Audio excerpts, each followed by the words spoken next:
Welcome back to the Ed Show, and thanks for watching tonight. A lot of progressives around the country are angry that President Obama even met with the United States Chamber of Commerce. After all, the Chamber is one of the most well-financed critics of the Obama administration. Sometimes you wonder whose side they're on.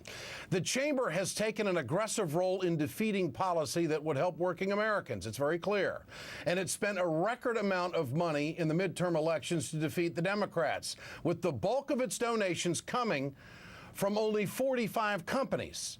Why should the president extend an olive branch to a group that has repeatedly attacked him and the progressive agenda? To help us answer that question tonight, Laura Flanders, host of Grit TV, and Erica Payne, president of the Agenda Project. Great to have both of you with us tonight.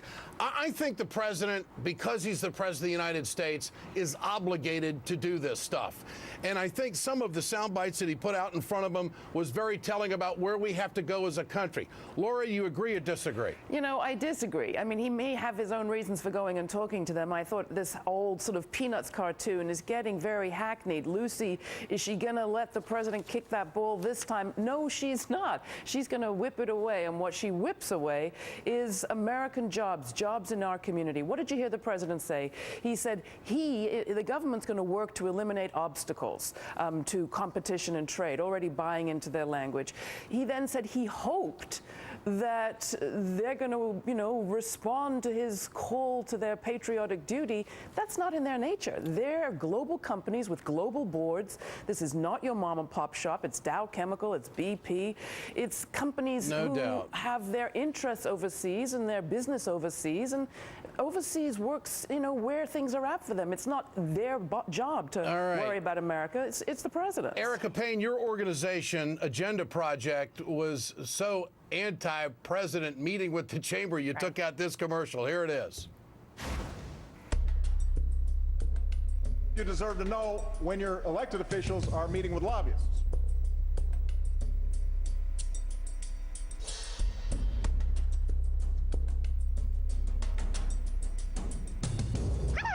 You deserve to know when your elected officials are meeting with lobbyists.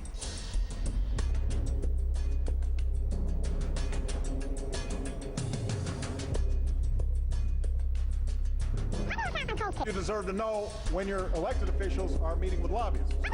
Are meeting with lobbyists. Are meeting with lobbyists. You deserve to know.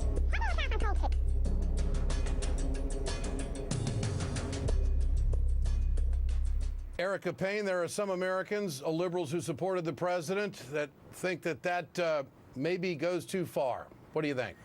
I don't even think it comes close to going far enough. Here's the thing. 2 weeks ago, President Obama said, you deserve to know when your elected officials are meeting with lobbyists. Yesterday, the president said he was speaking to the U.S. Chamber of Commerce. What he failed to mention is that the U.S. Chamber of Commerce is the biggest lobbyist in the United States of America. The Chamber of Commerce, half of their budget comes from 45 companies, as you said earlier. They are the biggest spender of lobbying money in this country.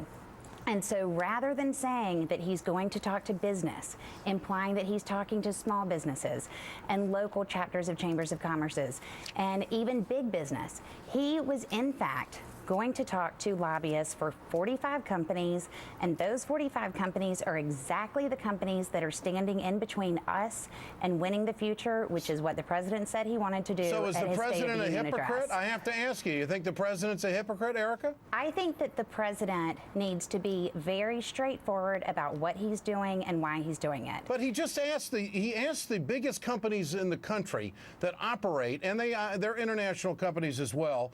He asked them to get in the game and hire people. What's wrong with that? But you know how pathetic it is that the President of the United States went to stand in front of 45 lobbyists who are holding this country hostage? What do you think, Laura? And that he begged them, in essence, oh, please, please hire some of our people. I mean, one of the things that stuck in my craw when I listened to his speech was, he says that the sort of more equal distribution of the spoils of a thriving economy can't be legislated. We can't really legislate that you guys share more more of your spoils. Not true. He went on to list how government in the past has legislated to defend collective bargaining and labor law, to defend, union rights, to legislate wages and hours and the 8-hour day. I mean, we have had governments in the past who said, we're going to stand up for Americans while you profit seekers are seeking profits, and we're going to do it whatever you say. That's what we need a president to do today. Erica, didn't he play to the American patriotism and the senses of economic patriotism and almost tried to shame them into doing something to help the economy? What's wrong with that? Ed, so first of all, you remember that story about the scorpion and the frog? The frog takes the scorpion across the river, and when they cross the river, the scorpion stings the frog, and he says, well, that's in my nature. Let's be clear. I just want to be very specific about the point I'm making, which is not that the president is reaching out to business. That's great. I ran a small business for 8 years. I have an MBA from business school. I studied business for 2 years. This is not about the president speaking to business. This is about the fact that the president of the United States just went and kowtowed to a bunch of lobbyists who are standing in between us and the future. There's a whole lot of small businesses he could be talking to, and if people want to know more about the chamber, we've done a series on this on our program. I recommend they check out. All right. Laura Flanders, host of Grit TV. Erica Payne, president of the Agenda Project. Thanks a lot. Thanks for your time tonight. Appreciate it.